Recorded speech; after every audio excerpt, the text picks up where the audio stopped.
ಅಣ್ಣ ಆಲ್ರೆಡಿ ಕಟೋಟೋ ಮುಂದೆ ನಿಂತು ನಾಟೋಟೋ, ಒಳ್ಳೆತನಕ್ಕೆ ಸೈಲೆಂಟ್, ಕೆಟ್ಟತನಕ್ಕೆ ವೈಲೆಂಟ್. ಒಟ್ನಲ್ಲಿ ಅಣ್ಣ ಒಂಥರ ಡಿಫ್ರೆಂಟ್. ಅಭಿಮಾನಿಗಳ ಮೇಲೆ ಅಭಿಮಾನ ಇಲ್ಲಿಂದಲ್ಲ ಬಾಸ್, ಇಲ್ಲಿಂದ ಬರ್ಬೇಕು. ಅದು ಬಾಸ್ಗೆ ಬಹುತ್ ಇದೆ. ಅಣ್ಣ ಭಾಷೆ ಟೈಪ್ ಅಲ್ಲಿ ಬೆಳೆದಕ್ಕೆ ಆಕ್ಷನ್, ಆಕ್ಷನ್ ಜೊತೆ ಪ್ಯಾಷನ್, ಪ್ಯಾಷನ್ ಜೊತೆ ಕ್ಯಾರೆಟ್ ಕ್ಯಾಪ್ಷನ್ ಹಿಡ್ಕೊಂಡ್ ಬಂದಿರ್ಕಂಡಮ್ಮ. ಹಿಂದೆ ಒಂದು ಮುಂದೆ ಒಂದ್ ಹೇಳಿ ಬಣ್ಣ ತರ ಬದಲಾಗೋದಕ್ಕೆ ಇವ ಹೋಳಿ ಅಲ್ಲ, ಈಸ್ ದ ಗೋಳಿ. ತುಂಬಾ ಖುಷಿ ಆಯ್ತು. ಮ್ಯಾಕ್ಸ್ ಸಿನಿಮಾ ಮಾತ್ರ ಮ್ಯಾಕ್ಸಿಮಮ್ ಆಗಿದೆ ಬ್ರದರ್. ಸುದೀಪ್ ಅವ್ರ ಸ್ಟೈಲ್ ನ, ಅವ್ರ ಆಕ್ಟಿಂಗ್ ನ ಡೈರೆಕ್ಟ್ ನಿಜವಾಗ್ಲೂ ತುಂಬಾನೇ ಚೆನ್ನಾಗಿ ತೆರೆ ಮೇಲೆ ತೋರಿಸಿದ್ದಾರೆ. ಮ್ಯಾಕ್ಸ್ ಸಿನಿಮಾ ಮ್ಯಾಕ್ಸಿಮಮ್ ಆಗಿದೆ ಬ್ರದರ್. ಆ ಸ್ಕ್ರೀನ್ ಪ್ಲೇ ಬರ್ದಿರೋರಿಗೆ ಸೆಲ್ಯೂಟ್ ಹೊಡಿತೀನಿ. ನೆಕ್ಸ್ಟ್ ಏನಾಗುತ್ತೆ ಅಂತೇಳಿ ಸೀಟ್ ಎಡ್ಜ್ ಮೇಲೆ ಕುತ್ಕೊಂಡು ನೋಡಿದೆ. ಆ ಸ್ಟೈಲು, ಆ ಸ್ವ್ಯಾಗು, ಆ ಸ್ಮೋಕಿಂಗ್ ಮಾಡೋ ಸ್ಟೈಲ್ ಮಾತ್ರ ಅದ್ಭುತವಾಗಿದೆ. ಕ್ರಿಸ್ಮಸ್ ಹಬ್ಬ, ನಿಜವಾದ ಕ್ರಿಸ್ಮಸ್ ಹಬ್ಬ. ಒಬ್ಬ ಸಿನಿಮಾ ಪ್ರೇಮಿಯಾಗಿ ಕ್ರಿಸ್ಮಸ್ ಹಬ್ಬನ ಈ ಥಿಯೇಟರ್ ಅಲ್ಲಿ ಮಾಡಿದೆ ನಾನು. ಮ್ಯಾಕ್ಸಿಮಮ್ ಸಿನಿಮಾ ನೋಡೋದ್ರ ಮೂಲಕ ಏನ್ ಬ್ರದರ್, ಆ BGM, ಆ ಸ್ಟೈಲು, ಅವ್ರು ಏನ್ ಫೈಟ್ ಮಾಡ್ತಾ ಇರ್ತಾರೆ, ಡ್ಯಾನ್ಸ್ ಮಾಡ್ಕೊಂಡು ಮಾಡ್ತಾ ಇರ್ತಾರೆ. ನಾವು ನಿಜವಾಗ್ಲು ಆ ಥಿಯೇಟರ್ ಅಲ್ಲಿ ಡ್ಯಾನ್ಸ್ ಮಾಡ್ಬೇಕು ಅನ್ಸ್ಬಿಡ್ತು. ಸಿನಿಮಾದಲ್ಲಿ ಸಾಂಗ್ ಇಲ್ಲ, ಬಟ್ BGM ಮಾತ್ರ ಎದ್ದು ನಿಂತ್ಕೊಂಡ್ಬಿಡ್ಬೇಕು ಅನ್ಸ್ಬಿಡ್ತಾ. ಒಂದು ನಿಜವಾಗ್ಲು ಗೂಸ್ ಬಂಪ್ಸ್ ಅಂತ ಹೇಳ್ತೀನಿ. ಲಾಸ್ಟ್ ಕ್ಲೈಮ್ಯಾಕ್ಸ್ ಅಲ್ಲಿ ಆ ಫೈಟ್ ಆಗಿರ್ಬೋದು, ವಾವ್ ವಾವ್ ವಾವ್ ಅಂತ ಹೇಳ್ತೀನಿ ಬ್ರದರ್. ಒಬ್ಬ ಸುದೀಪ್ ಅಭಿಮಾನಿಯಾಗಿ ಹಬ್ಬ ಹಬ್ಬ ಹಬ್ಬ ಅಂತ ಅನ್ಸುತ್ತೆ. ಆಮೇಲೆ ಆ ಸ್ಕ್ರೀನ್ ಪ್ಲೇ ಮಾತ್ರ ಎಂಗೇಜಿಂಗ್ ಆಗಿದೆ ಬ್ರದರ್. ನಿಜವಾಗ್ಲೂ ಎಕ್ಸ್ಪೆರಿಮೆಂಟ್ ಅಂತ ಹೇಳ್ತೀನಿ. ರೊಟೀನ್ ಸಿನಿಮಾ ಬಿಟ್ಟು ಒಂದು ಫ್ಯಾಮಿಲಿ ಒಂದ್ 2 ಅವರ್ ಕುತ್ಕೊಂಡು ನೆಮ್ಮದಿಯಾಗಿ ಒಂದು ಸಿನಿಮಾ ಎಂಜಾಯ್ ಮಾಡ್ಬೋದು ಅಂತ ಹೇಳ್ತೀನಿ. ಆಮೇಲೆ ತೆಲುಗು ವಿಲನ್ ಸುನಿಲ್ ಅವರು ಅಷ್ಟೇ, ಅವ್ರ ಪಾತ್ರ ನಿಜವಾಗ್ಲೂ ಚೆನ್ನಾಗಿ ಮಾಡಿದ್ದಾರೆ. ನಿಜವಾದ ಕ್ರಿಸ್ಮಸ್ ಹಬ್ಬ ಇದು. ಒಂದು ಸಿನಿಮಾ ಅಭಿಮಾನಿಯಾಗಿ ಎಂಜಾಯ್ ಮಾಡಿದೆ. ಆ ಸುದೀಪ್ ಅವ್ರ ಸ್ಟೈಲ್ ಮಾತ್ರ wow wow wow wow wow, next level ಅದ್ಭುತವಾಗಿದೆ ಬ್ರದರ್, ಸೂಪರ್ ಆಗಿದೆ. ಸಿನಿಮಾದಲ್ಲಿ ಜೀವಾಳನೆ ಕತೆ, ಚಿತ್ರಕತೆ ನಿಜವಾಗ್ಲೂ ಆಸಮ್ ಆಗಿದೆ. ಒಂದು ಎಕ್ಸ್ಪೆರಿಮೆಂಟ್ ಸಿನಿಮಾ ಬಾಸ್ ಮಾಡಿದ್ದಾರೆ. ನಿಜವಾಗ್ಲೂ ಎಲ್ಲರೂ ಬಂದು ನೋಡಿ ಎಂಜಾಯ್ ಮಾಡಿ. ಆಮೇಲೆ 2.5 ವರ್ಷ ಕಾದಿದ್ದಕ್ಕೂ ಕೂಡ ಏನ್ ಸಿನಿಮಾ ರೀ ಅದು. ಆಸಮ್. ಸುದೀಪನ ನಮ್ಮ ಅಭಿಮಾನಿ ಆಗಿದ್ದಕ್ಕೂ ಒಬ್ಬ ಅವ್ರ ಫ್ಯಾನ್ ಅಂತ ಹೇಳಕ್ ತುಂಬಾ ಹೆಮ್ಮೆಯಿಂದ ಪ್ರೌಡ್ ಫೀಲ್ ಅನಿಸ್ತಾ ಇತ್ತು ಇವತ್ತಂತೂ. ಏನಕ್ಕಂತಂದ್ರೆ 2.5 ವರ್ಷ ಏನೇನೋ ಹೇಳಿದ್ರು, ಆದ್ರೂ ಅವರೊಬ್ಬ ಫ್ಯಾನ್ ಆಗಿ ತುಂಬಾ ಹೆಮ್ಮೆಯಿಂದ ಹೇಳ್ತೀನಿ. ಒಂದ್ ಸಿನಿಮಾ ಮ್ಯಾಕ್ಸ್ ಹೇಳಿದ್ರು, ಸುದೀಪನ ಯಾವಾಗ್ಲೂ ಹೇಳ್ತಾ ಇದ್ರು ಮ್ಯಾಕ್ಸಿಮಮ್ ಆಗಿದೆ.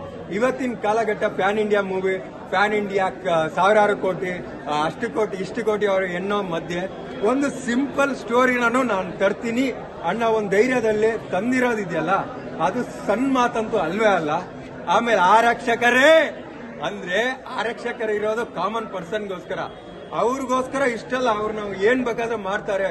ಒಬ್ಬ ಸ್ಟಾರ್ ಅನ್ನೋದಕ್ಕಿಂತಲೂ MLA ಅದು ಇದು ಅಂತ ಅವರ ಕೈ ಕೆಳಗೆ ಎಲ್ಲ ಇರ್ತಾರೆ. ಅಂತದ್ರಲ್ಲಿ ಒಬ್ಬನೇ ಒಬ್ಬ ಇನ್ಸ್ಪೆಕ್ಟರ್ ಲೆವೆಲ್, ಇಲ್ಲ ಸಬ್ ಇನ್ಸ್ಪೆಕ್ಟರ್ ಲೆವೆಲ್, ಇಲ್ಲ ACP ಲೆವೆಲ್ ಒಬ್ಬನೇ ಒಬ್ಬ ಮನ್ಸ್ ಮಾಡಿದ್ರೆ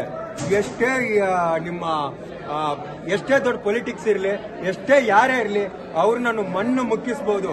ಅದು ಪೊಲೀಸ್ ಅವ್ರ ಫ್ಯಾಮಿಲಿಗೆ ಅಂತ ಬಂದ್ರೆ ಏನ್ ಬೇಕಾದ್ರೆ ಮಾಡ್ತೀನಿ ಅನ್ನೋ ಒಂದು ಸಿನಿಮಾನ, ಒಂದು ದಿನ ರಾತ್ರಿ ಸ್ಟೋರಿನ ಇಷ್ಟು ನೀಟಾಗಿ ಇಷ್ಟು ಸ್ಪೀಡಪ್ ಆಗಿ ಹೇಳ್ಬಹುದು ಅಂತ, ಇದು ಒನ್ ಅಂಡ್ ಒನ್ಲಿ ಸ್ಟಾರ್ ಒಬ್ಬ ಮಾಣಿಕ್ಯನ್ಗೆ ಮಾತ್ರ ಮಾಡಬಹುದು ಅಂತ ಅನ್ಕೋತೀನಿ.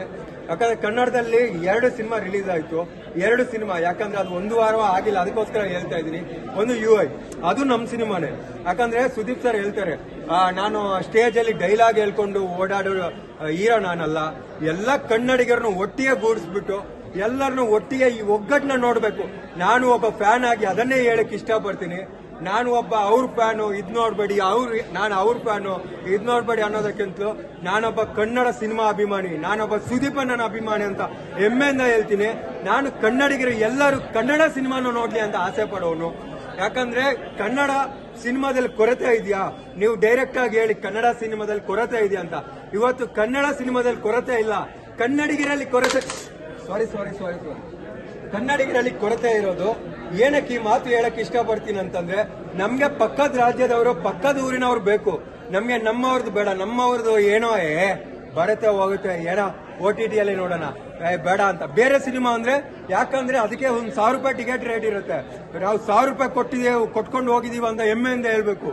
ನಮ್ ಕನ್ನಡ ಸಿನಿಮಾ ಬಿಡೋ, OTT ಅಲ್ಲಿ ನೋಡಿದ್ರೆ ಆಯ್ತು ಅನ್ನೋ ಒಂದು ಮೆಂಟಾಲಿಟಿಯಲ್ಲಿ ಫಿಕ್ಸ್ ಆಗಿದೀವಿ. ಅಲ್ಲ, ಕನ್ನಡ ಸಿನಿಮಾ ನೀವು 10 ಬೇರೆ ಪರಭಾಷೆ ಸಿನಿಮಾ ನೋಡ್ಬೇಡಿ ಅಂತ ಹೇಳಲ್ಲ, ನೋಡ್ಬೇಡಿ ಅನ್ನೋ ಹಕ್ಕು ನಮ್ಗಿಲ್ಲ. ಯಾಕಂದ್ರೆ ನಿಮ್ ದುಡ್ಡು ನೀವು ಹೋಗ್ತೀರಾ, ಆದ್ರೆ ಕನ್ನಡ ಸಿನಿಮಾಗೂ ಹೋಗಿ. ಯಾಕಂದ್ರೆ ಕನ್ನಡದ ಒಗ್ಗಟ್ಟು ಯಾಕಂದ್ರೆ ಒಬ್ಬ ಸಂಗೊಳ್ಳಿ ರಾಯಣ್ಣ ಅಂತವರೇ ತಿಳಿಸಿದ್ದಾರೆ, ನಮ್ ಕನ್ನಡ ಸಿನಿಮಾ ಕನ್ನಡದವರು ನೋಡಿಲ್ಲ ಅಂತಂದ್ರೆ ಪರಭಾಷೆ ಅವರು ಹೆಂಗ್ ನೋಡ್ತಾರೆ. ನಮ್ ಕನ್ನಡದವ್ರು ಹೆಮ್ಮೆಯಿಂದ ಹೇಳೋಣ 10 ಮಂದಿ ಪರಭಾಷೆ ಅವ್ರಿಗೆ, ಈ ತರ ಒಂದ್ ಕನ್ನಡ ಸಿನಿಮಾ ಹೋಗಿ ಬಂದಿ ಸಕ್ಕತ್ತಾಗಿದೆ ಅಂತ. ನೆಕ್ಸ್ಟ್ ಅವನ್ ಬಾಯಲ್ಲಿ ಕೇಳೋಣ, ಗುರು ಸಕ್ಕತ್ತಾಗಿದೆ ಅಂತ ಗುರು ಅಂತ. ಅದು ಖುಷಿ. ಯಾಕಂದ್ರೆ ಕನ್ನಡದವರು ಒಗ್ಗಟ್ಟಾಗಿಲ್ಲ ಅಂದ್ರೆ ಬೇರೆಯವ್ರ ಬಗ್ಗೆ ನಾವು ಅವ್ರು ನೋಡಿಲ್ಲ ಇವ್ರು ನೋಡಿಲ್ಲ ಅದು ಮಾಡಿಲ್ಲ ಇದು ಮಾಡಿಲ್ಲ ಅಂತ ಹೇಳೋದು ಇದೇ ಇಲ್ಲ. ಆಮೇಲೆ ಮ್ಯಾಕ್ಸ್ ಅಂತೂ ಮ್ಯಾಕ್ಸಿಮಮ್ ಆಗಿ ಸಿಕ್ಕಾಪಡೆ ಸಕ್ಕತ್ತಾಗಿದೆ. ಫ್ಯಾನ್ ಅನ್ನೋದೆಲ್ಲ ಬಿಟ್ಬಿಡಿ, ಸೈಡಲ್ಲಿ ಇಡಿ, ಕನ್ನಡ ಸಿನಿಮಾ ಅಂತ ಬಂದ್ ನೋಡಿ. ಚೆನ್ನಾಗಿಲ್ಲ ಅಂದ್ರೆ ಚೆನ್ನಾಗಿಲ್ಲ ಅಂತ ಹೇಳಿ. ಇದು ತುಂಬಾ ಧೈರ್ಯದಿಂದ ಹೇಳ್ತೀವಿ, ಅಷ್ಟು ಸಕ್ಕತ್ತಾಗಿದೆ ಬ್ರೋ. 100ಕ್ಕೆ 90% ಅಂತೂ ಪಕ್ಕ ಕೊಡ್ತೀವಿ. ಇನ್ನು 10% ಕೆಲವೊಂದು ಆಕ್ಟರ್ಗಳು ಹೊಸಬ್ರಾಗಿರ್ಬೋದು ತಿದ್ಕೋಬಹುದು ಅಂತ ಅನ್ಕೋತೀನಿ. ಅದನ್ನು ಎಲ್ಲ ಬಿಟ್ಬಿಟ್ಟು ಸುದೀಪ್ ಅಣ್ಣ ಅವ್ರಿಗೆ ಚಾನ್ಸ್ ಕೊಟ್ಟಿದಾರಲ್ಲ, ಅದಕ್ಕೆ ಖುಷಿ ಪಡ್ಬೇಕು.